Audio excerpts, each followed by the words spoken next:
মা বাবার সাথে ব্যবহার আচার আচরণ অনেক সময় রাগের মাথায় খারাপ হয়ে যায়। নিজেকে কিভাবে সংযত রাখা যায়? দেখুন, ইসলামের সমস্ত আয়োজনই হলো সংযত রাখা।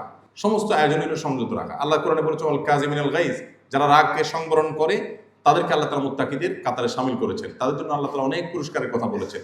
আল্লাহ বলেছেন ইন্নামা ইয়াওয়াফাস সাবিরুনা আজরাহুম বিগাইরি হিসাব। যারা ধৈর্য ধারণ করতে পারবে, মেজাজটা অনেক গরম হয়ে গেছে, তারপরে সে সবর করতে পারছে, আল্লাহ তাআলা বলেছেন ব্ল্যাঙ্ক চেক দিয়ে তাকে বিনিময় দেওয়া হবে। ইয়াওয়াফা আজরাহুম বিগাইরি হিসাব, হিসাব ছাড়া দেওয়া হবে কিয়ামতের ময়দানে। তো ইসলাম আমাদেরকে সবসময় কন্ট্রোলের কথা বলে। আমরা যে যত বেশি আত্মনিয়ন্ত্রণ করতে পারবো, আল্লাহ বলেছেন ওয়া আম্মা মান খাফা মাকামা রাব্বিহি ওয়া নাহান নাফসা আনিল হাওয়া ফাইনাল জান্নাতা হিয়াল মাওয়া। যে ব্যক্তি আল্লাহর সামনে দাঁড়াতে হবে এই ভয় থেকে, এই চেতনা থেকে আত্মনিয়ন্ত্রণ করে, নিজেকে নিয়ন্ত্রণ করে, যে একটা জায়গায় মেজাজ গরম হলে আর একজনের সাথে আমি ব্যবহার খারাপ করলাম, তার গায়ে হাত তুলে বসলাম, মুখ খারাপ করে বসলাম না, আমি নিজেকে নিয়ন্ত্রণ করলাম, এটা করতে পারে জান্নাত তার জন্যই। অতএব বাপ মার সামনে মেজাজ হারিয়ে ফেললে, মাথা গরম হলে আপনার নিজেকে আত্মনিয়ন্ত্রণ করার অভ্যাস গড়ে তুলবা, বিকজ আপনি মুসলমান এবং এটার জন্য আপনি পুরস্কার পাবেন।